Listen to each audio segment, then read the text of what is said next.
Ce message vous est présenté par l'Assemblée chrétienne Le Tabernacle. www.letabernacle.net.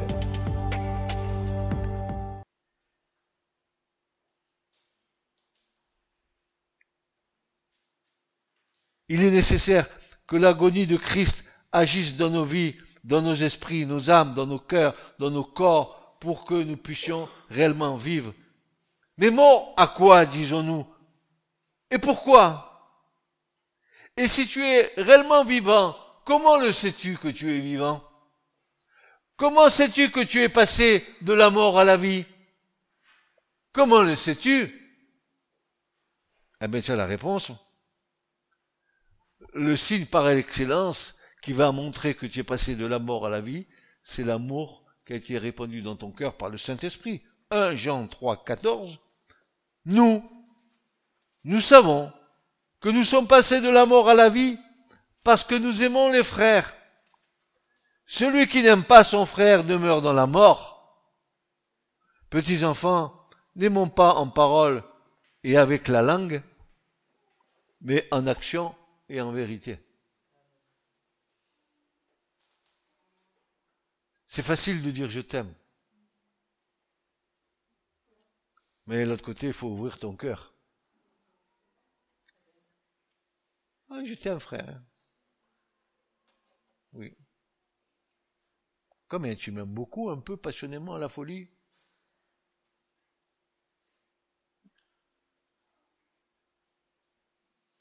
Si nous avons été aimés de toute éternité, il va falloir qu'à un moment donné de nos vies, que cet amour soit manifesté en nous.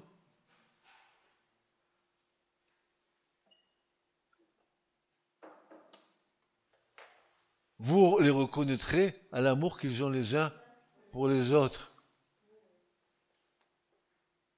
Pas au blablabla évangélique.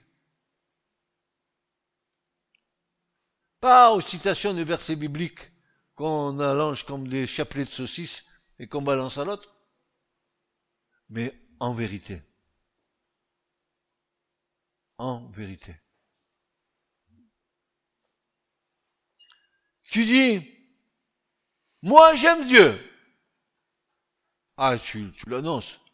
Moi, oui, moi, sœur, moi j'aime Dieu. Sœur, moi j'aime Dieu. Alors comment se fait-il alors que tu n'aimes pas ton frère que tu vois et qui a été créé à l'image de Dieu?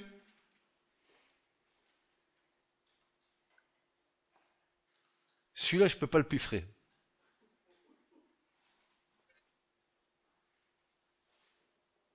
Ah, il me contrecarre toujours. Il m'énerve.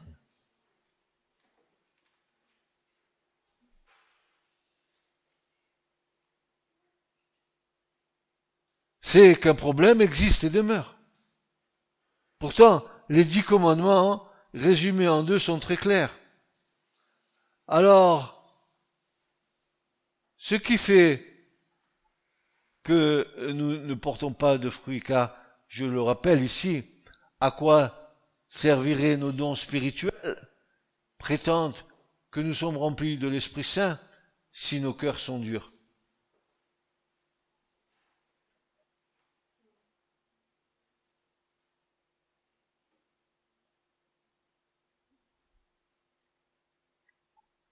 Le triste constat, c'est que nous ne sommes pas morts à nous-mêmes.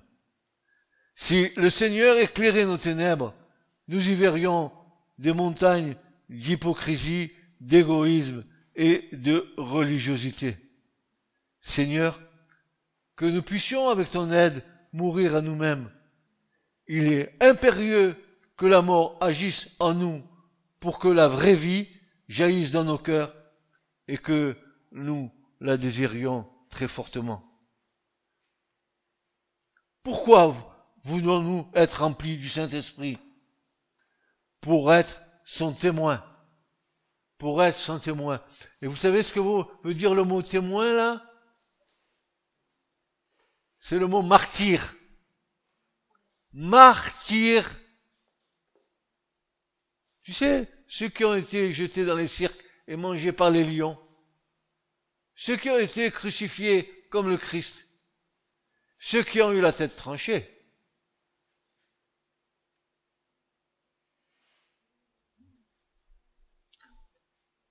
Quel évangile nous avons reçu? Moi, j'aimerais avoir l'apôtre Paul ou Pierre au milieu de nous. J'aimerais qu'il vienne ici nous dire les choses, si on est d'accord avec lui. Ou lui d'accord avec nous. J'aimerais que, je le souhaite. Est-ce que vous aimeriez pas partager avec l'autre ou avec les autres ce que vous avez reçu de Dieu, mettre en commun nos richesses? Dans les points difficiles de l'écriture, y aurait-il pas là une occasion de réflexion ensemble, de prière ensemble, au lieu de dire des âneries?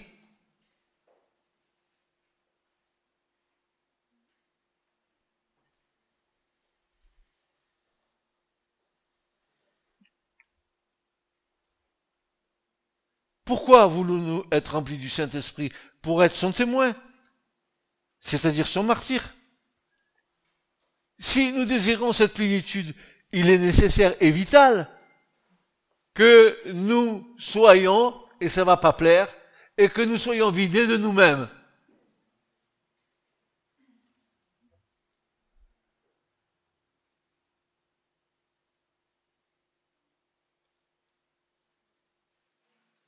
Est-ce qu'une vieille outre peut contenir du vin nouveau? Tu vois, avant de devenir au Seigneur et naître de nouveau, j'étais une vieille outre. Mais pour contenir le vin nouveau, il faut que l'outre elle soit transformée, hein. Sinon elle va exploser. Tu sais, un vin nouveau dans une vieille outre, tu as risque d'explosion, de fermentation. Paf!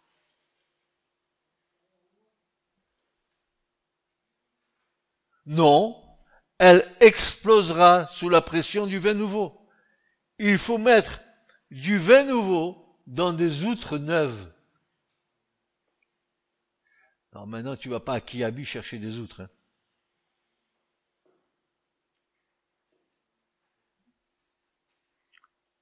Combien de fois nous sommes appropriés la gloire de Dieu en faisant des œuvres?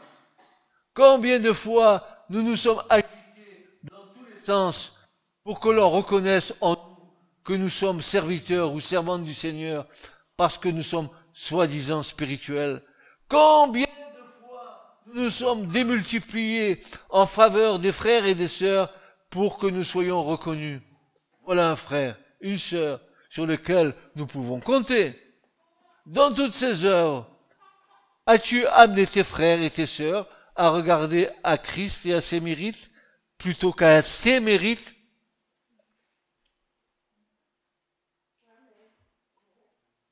Ou alors t'es-tu approprié les mérites de Christ? Là aussi, il nous faut mourir à notre ancienne nature, à l'esprit du monde, pour revêtir l'homme nouveau, créé selon Dieu, en justice et sainteté, qui vient de la vérité.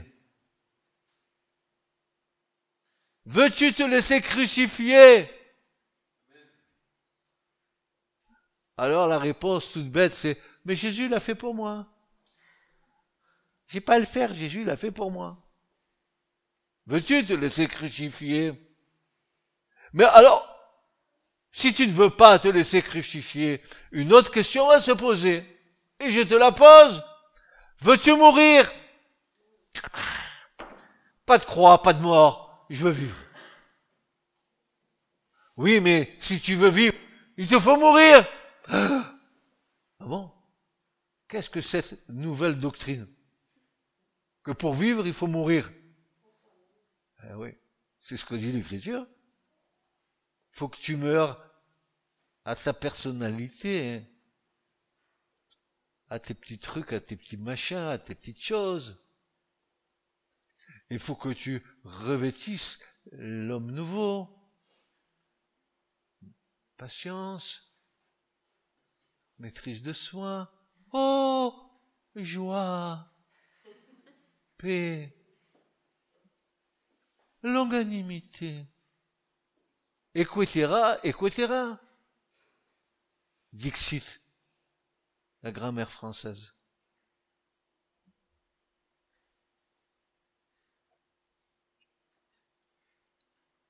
Dans toutes ces œuvres, as-tu amené tes frères et tes sœurs à regarder à Jésus-Christ et à ses mérites plutôt qu'à tes mérites? Ou alors t'es-tu approprié les mérites de Christ? Là aussi, il nous faut mourir à notre ancienne nature, à l'esprit du monde, pour revêtir l'homme nouveau, n'est-ce pas? Veux-tu te laisser crucifier? Bien sûr que non, Jésus l'a déjà fait pour moi. Pourquoi j'y retournerai? Bien, il y en a un qui l'a fait à ma place, c'est bon. Alors une autre question se pose, veux-tu mourir? Le doigt est mis sur quelque chose que les chrétiens n'aiment pas entendre.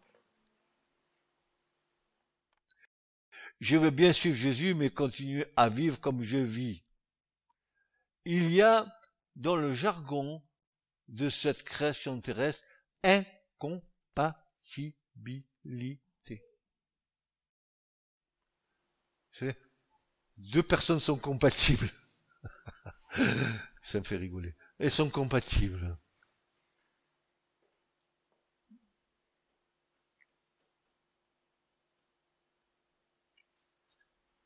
Voilà ce que Paul déclare. N'écoutez pas. Fermez vos oreilles, bouchez-vous les oreilles. Faut que j'aille voir Paul. Je vais vous dire pourquoi tu as écrit ça. Tu veux que toute l'église s'en aille de ce local? Pourquoi tu écris ça, Paul? Parce que je veux qu'ils entendent, dira-t-il. Et entendent quoi? Alors, 2 Corinthiens 4, versets 10 à 12, voilà ce que Paul déclare. Il dit, pourtant, toujours, partout. Quoi? Qu'est-ce que tu portes, Paul? Tu as un fardeau à porter? Qu'est-ce que tu veux porter, Paul? Alors, Paul va dire, oui, portons toujours partout dans le corps la mort de Jésus. Ah! Qu'est-ce que ça veut dire, cette histoire? Afin que la vie aussi de Jésus soit manifestée dans mon corps. Car nous qui vivons, nous sommes toujours livrés à la mort pour l'amour de Jésus, afin que la vie aussi de Jésus soit manifestée dans notre chair mortelle. Ainsi donc, la mort opère en nous, mais la vie en vous. Paul, il mourait pour que ses frères vivent.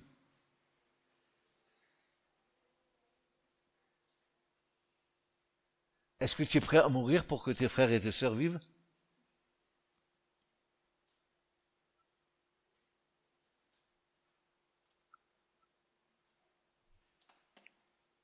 Ainsi donc la mort et la vie opèrent en nous. Littéralement, nous sommes en train de mourir. Nous sommes mourants en Christ. C'est une agonie. Nous sommes agonisants. Mais qui agonise? La chair. Je ne veux pas mourir. Et l'esprit dit, meurs. Je ne veux pas mourir. Je veux bien mourir à 99%, mais tu m'en laisses 1%, s'il te plaît.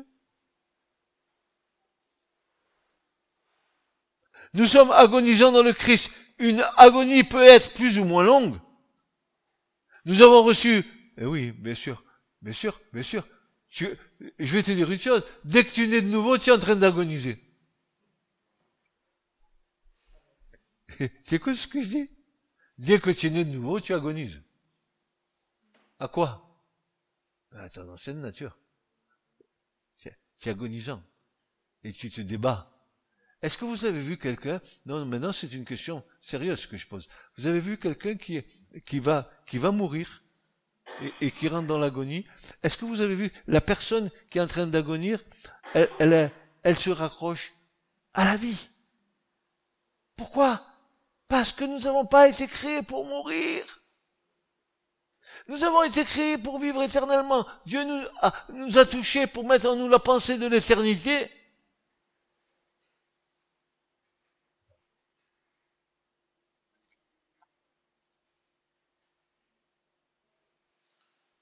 Nous avons reçu le Saint-Esprit et scellé par lui pour le jour de notre rédemption. Nous devons vivre par l'Esprit et dans l'Esprit. C'est la solution idéale et souveraine de la part de Dieu pour chacun d'entre nous. Regardons à nos réactions. Sont-elles toujours glorieuses? Quand pour un oui ou pour un non, nous démarrons au quart de tour et nous constatons avec tristesse que nous ne sommes pas tout à fait morts.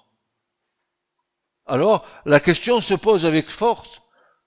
Sommes-nous morts en Christ et vivants pour lui?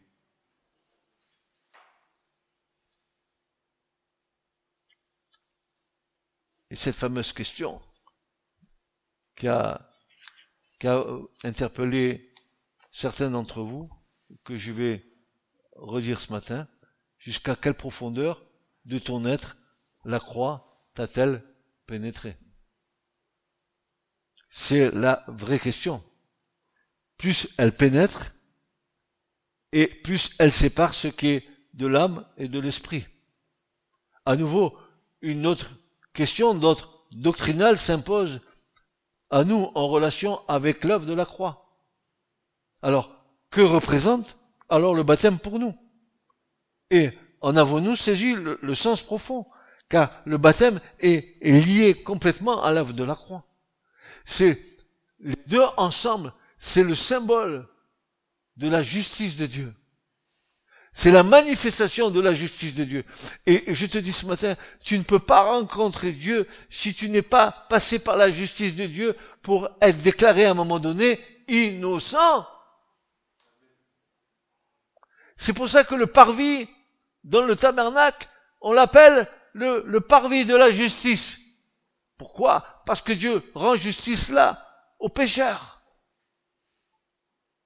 Le sang du sacrifice, l'eau du baptême, la cuve des reins, ne sont-elles pas ces deux symboles de la marche chrétienne?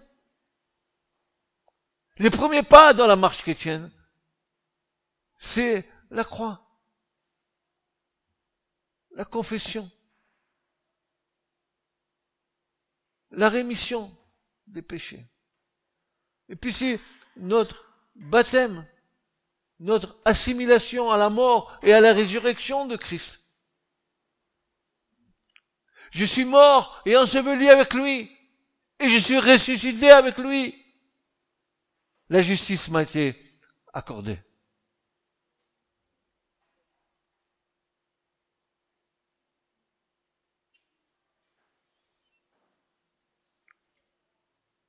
Paul nous enseigne que le baptême est un signe, et un signe visible de notre part, car pour l'œuvre de la croix, écoutez bien, pour l'œuvre de la croix, c'est un signe visible de la part de Dieu. C'est notre acceptation définitive à notre mort, notre ensevelissement et notre résurrection avec le Christ. Et ça, c'est le signe de notre part. La croix, c'est le signe de Dieu. Le baptême, c'est notre signe à nous.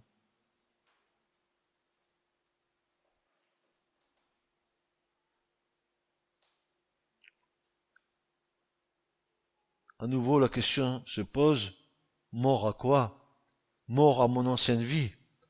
Souvent, nous commençons une nouvelle vie et nous nous traînons lamentablement les résidus de notre ancienne vie.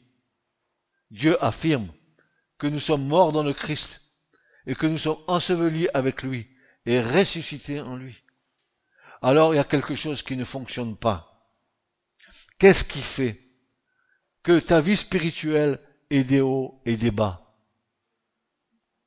J'appelle cela des états de foi et non pas une foi stable et confiante dans laquelle on peut percevoir un homme, une femme affermis à la stature de Christ.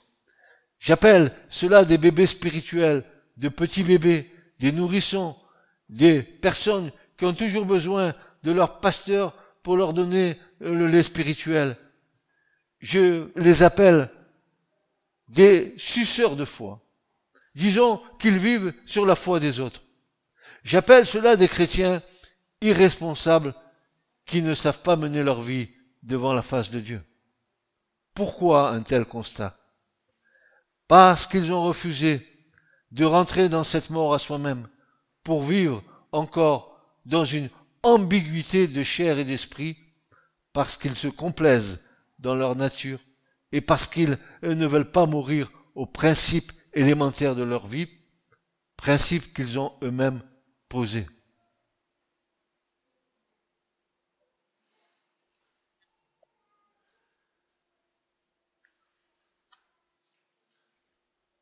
Frères et sœurs, en général, les chrétiens sont friands d'entendre des enseignements de toutes sortes, mais particulièrement ceux qui touchent au Saint-Esprit et aux manifestations. Mais quand ils entendent une prédication ou un enseignement sur l'œuvre de la croix et la mort à soi-même, leurs oreilles se ferment. Ils préfèrent la bénédiction qui ne leur coûte rien. Quand il s'agit de mourir et de toucher à leur vie, beaucoup s'éparpillent comme des moineaux. La foi assistée, la bénédiction gratuite sans effort, voilà qui est convenable pour eux. Aujourd'hui, il semblerait que la prédication de la croix soit une folie.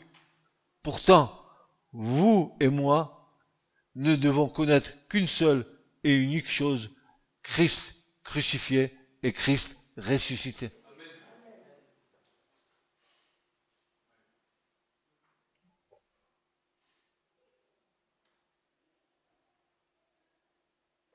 Le triste résultat de tout cela, c'est un constat d'échec, une vie sans joie.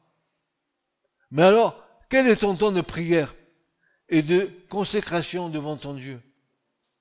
Le peuple de Dieu, dans les temps de la fin, est un peuple en pleine apostasie. Il a des apparences de piété, il chante bien, il lève les mains, il dit des alléluia, tout ça a l'apparence du spirituel. Mais en réalité, ils en ont renié ce qui en fait la force. Si Christ est mort à la croix, tu dois mourir avec lui dans une acceptation de laisser ta vie pour la gagner. Et c'est le paradoxe. Et c'est le paradoxe. Le don de Christ à la croix, c'est l'annulation du corps de péché. Et pour cela, il y est allé sans ouvrir la bouche.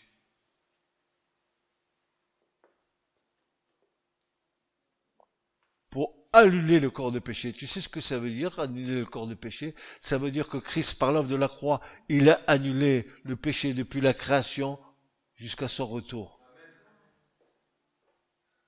Donc, tu fais partie de cette grâce, n'est-ce pas? Es-tu capable de mourir à toi-même, comme Jésus est mort, et de subir ce que le Maître a subi? C'est-à-dire les vexations, l'ignominie, les outrages, les crachats, la couronne d'épines, le fouet, le coup de lance, le clou dans les mains et dans les pieds, le vinaigre à boire, les os brisés. Es-tu capable de dire, Père, pardonne-leur, ils ne savent pas ce qu'ils font? Es-tu prêt à t'humilier? Es-tu capable de voir ton frère supérieur à toi-même? Est-ce que l'œuvre de la croix agit encore dans ton cœur? Ou bien t'es-tu installé dans ta religion? Ici, nous avons affaire à des éléments pour vérifier si la mort agit en nous.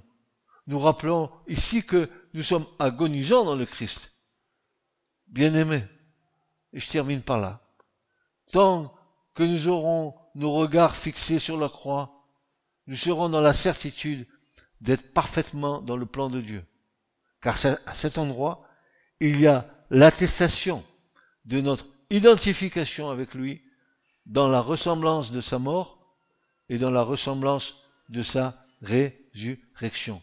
Laissons-le agir, et alors nous serons réellement transformés de gloire en gloire comme le Seigneur l'Esprit. La croix, frères, sœurs, c'est le plus haut degré de notre sanctification. Plus je meurs et plus je me consacre à Dieu. Amen.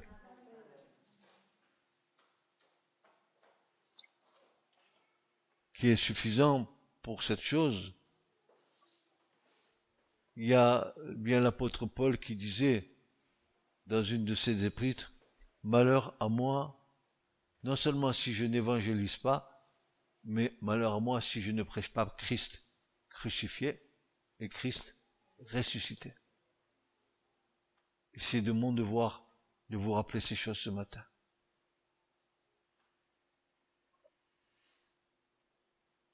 Que la croix soit inscrite et gravée dans vos cœurs pour toujours. Souvenez-vous de l'amour de Jésus. Nous disions il n'y a pas très longtemps que la croix, c'est le plus haut degré de la révélation de l'amour de Dieu pour nous. Pour nous. Dieu nous a tant aimés qu'il a donné son Fils. Où? À Golgotha. Pour qui? Pour tous les hommes, toutes les femmes. Pourquoi? Afin que le salut rentre dans cette création. Et le Christ l'a fait. Il l'a fait. Pas seulement pour nous, l'œuvre de Dieu est bien plus grande que nous. C'est que Dieu est grand, infiniment grand. Et quand je dis ce mot, j'ai la certitude que j'ai pas employé le bon mot pour dire qu'il est grand. Mais, voyez-vous, dans sa grandeur et dans sa bonté, et dans sa grande puissance, il a tout abandonné pour venir vers nous, se faire homme au milieu des hommes. Quel mystère! C'est ce Jésus que tu prononces avec tes lèvres. Malheur à moi, dira Ésaïe, je suis un homme impur. Alors un ange est venu avec un charbon ardent, et il a touché sa bouche, sa langue. Ton iniquité est ôtée.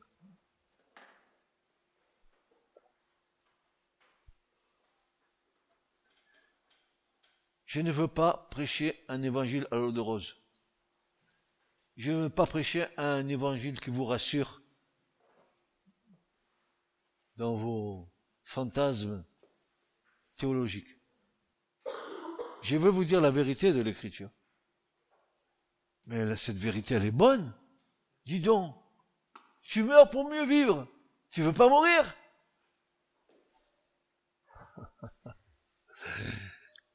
Quelle drôle de question.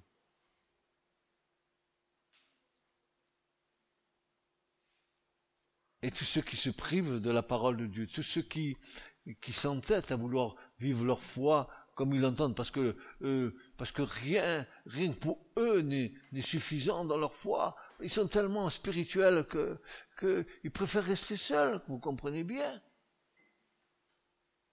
Ils n'ont pas besoin des autres, ces gens-là. Ils sont autosuffisants à eux-mêmes. Mais si je comprends bien, frères et sœurs, l'Église, c'est quoi? C'est quoi l'Église?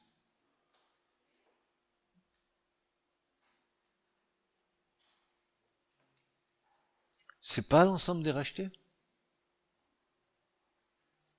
C'est pas être à sa place là où Dieu nous met? C'est pas être participant à la vie du corps? Mettre en commun les richesses que Dieu nous a données dans sa grâce pour nous enrichir les uns les autres, pour nous enseigner les uns les autres.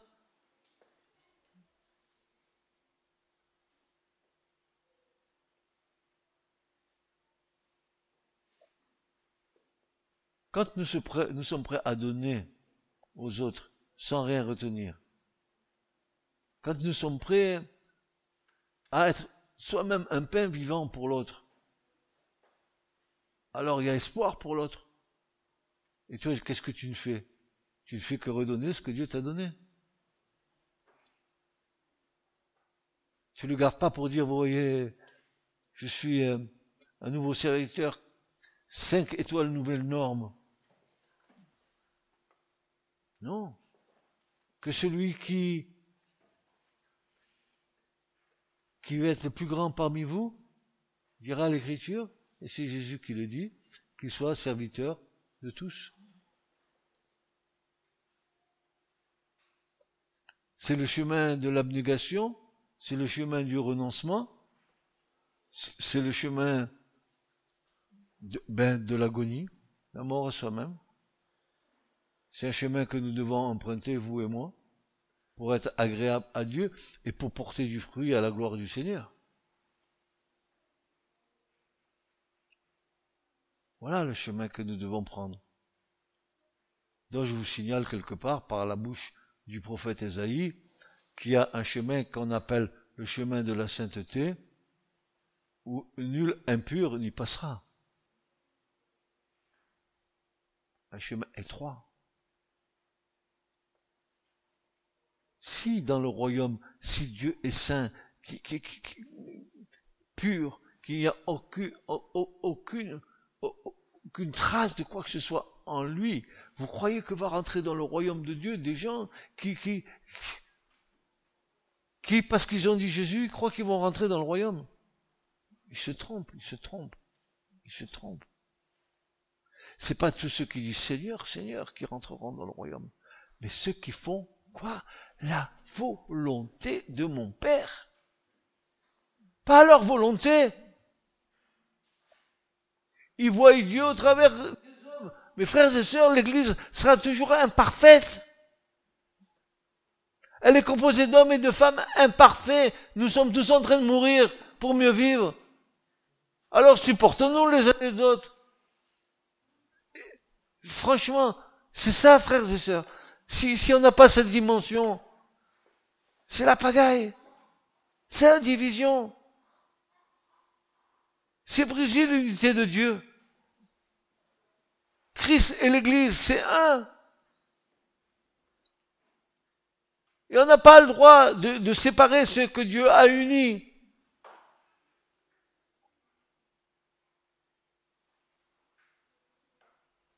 Que Dieu soit béni. Et ne vous lassez pas de parler de la croix. Quand vous devrez témoigner, amenez-les à la croix. Dites-leur que c'est là que Jésus leur a donné un rendez-vous. C'est pas dans le jardin d'Éden, hein. Pour y rentrer, il faut que tu passes par la croix. Dites-leur.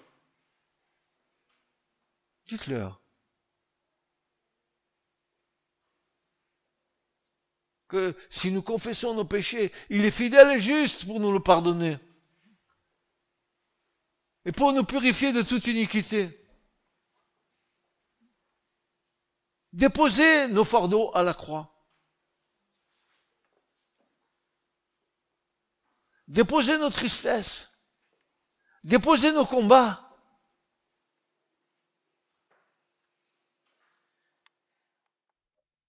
Et un signe de l'apostasie dans notre génération, c'est que l'Église, elle vit pas sur la base de l'œuvre de la croix. Parce que si on vivait sur la base de l'œuvre de la croix, dans l'Église, le péché ne devrait pas s'y trouver. Les concubinages ne devraient pas s'y trouver.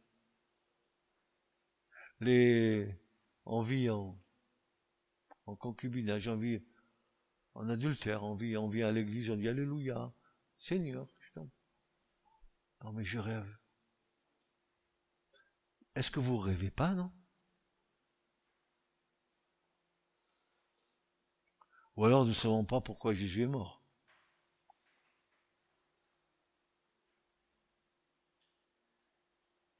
Que Dieu vous bénisse, mes chers amis, frères et sœurs. Et notre prière, c'est qu'il grave en nous l'œuvre de la croix. Que jamais, jamais, elle ne puisse sortir de nos cœurs et de notre esprit. Jamais. Et si on a besoin, on peut revenir à la croix. C'est pas interdit.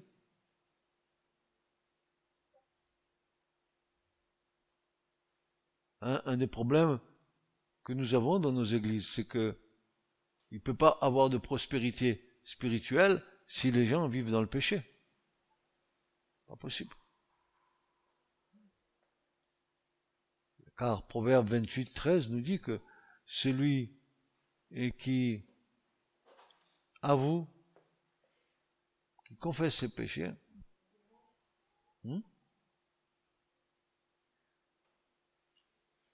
qui les avoue, qui les délaisse,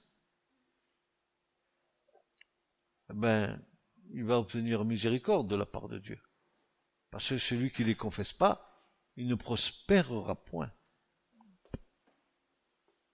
La prospérité dans le futur, il n'y en aura pas. Le péché est un sujet de blocage dans une vie spirituelle. Et des fois tu dis, mais pourquoi ça marche pas? Pourquoi ça marche pas? Parce que tu vois pas ce qu'il y a devant toi, devant ton bout du nez, tu le vois pas. Tu le vois pas. Qu'est-ce qui t'empêche de grandir, de prospérer? Oui, alors le sang de Jésus est efficace pour nous purifier de tout péché, de toute iniquité,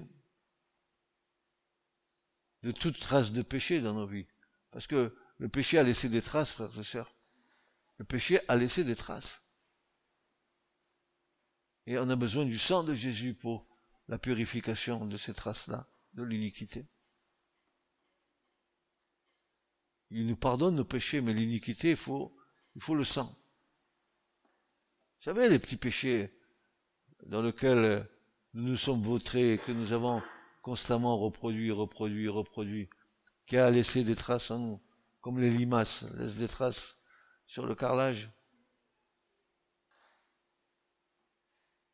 Il y a besoin du sang. Et où on trouve le sang? À la croix. Faut y aller.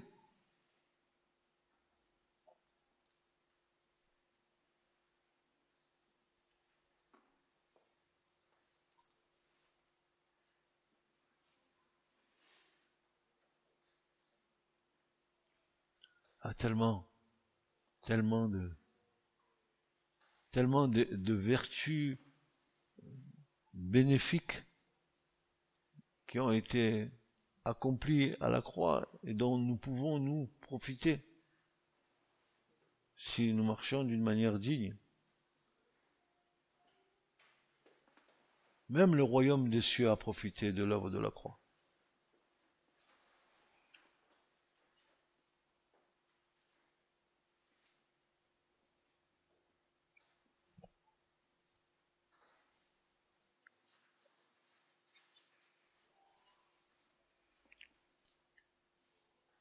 C'est ce que dira l'auteur de l'épître aux Hébreux. Il dira ceci: de là vient qu'aussi la première alliance n'a pas été inaugurée sans du sang. Quand il y a eu la première alliance avec Moïse, le sang a aspergé, vous allez le voir.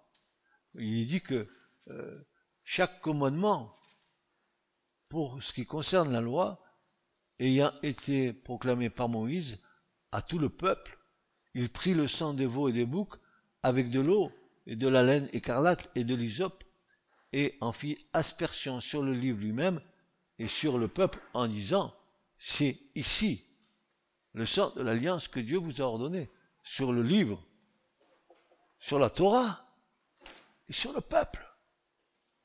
Le sang a été aspergé, n'est-ce pas? Et de la même manière, il fit aspersion du sang sur le tabernacle aussi, et sur tous les ustensiles du service. Et presque toutes choses sont purifiées par le sang selon la loi. Et sans effusion de sang, il n'y a pas de rémission. Il était donc nécessaire, écoutez bien, Il était donc nécessaire que les images qui sont dans les cieux fussent purifiées par de telles choses, mais que les choses célestes elles-mêmes le fussent par de meilleurs sacrifices que cela. Car le Christ n'est pas entré dans les lieux saints faits de main d'homme, copie des vrais, mais dans le ciel même, afin de paraître maintenant pour nous devant la face de Dieu. Et c'est le sang de Jésus qui a purifié les choses d'en haut. Il a fait la paix par le sang de sa croix avec ce qui est sur la terre et ce qui est dans les cieux. Pourquoi dans les cieux?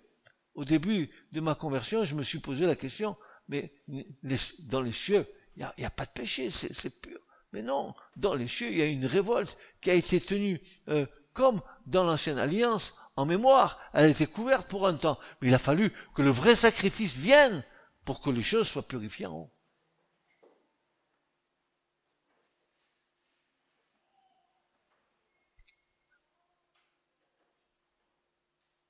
Béni sois-tu, toi qui nous as donné ton sang en aspersion pour que nos cœurs ne nous condamnent plus.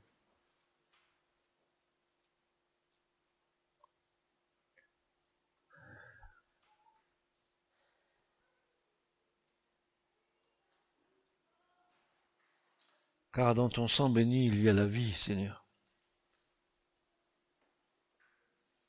Cette vie nous a été communiquée, nous a été donnée par amour, par pure grâce.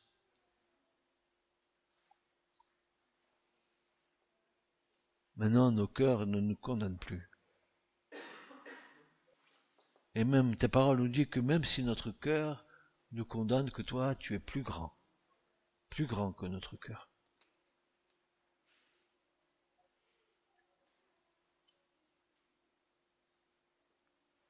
Aide-nous à marcher dans la vraie doctrine.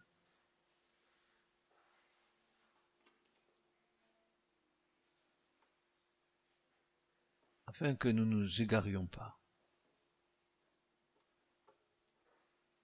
Et merci ce matin pour le privilège d'avoir annoncé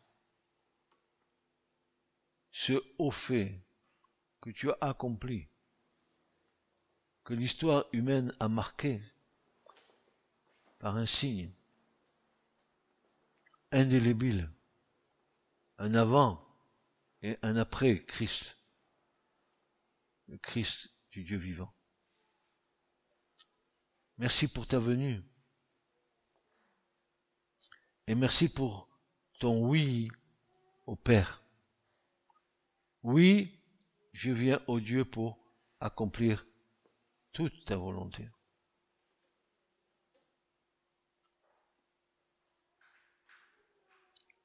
Nous voulons aussi dire oui, Seigneur. Oui. Nous voulons accomplir ta volonté. Qu'il en soit ainsi pour nous, notre Dieu, notre Père. Seigneur, nous avons un tel privilège devant toi, de t'appeler Père, de pouvoir oser t'appeler Père. Qui sommes-nous? C'est parce que toi, dans ton grand amour, tu nous as adoptés. Tu as fait de nous tes enfants.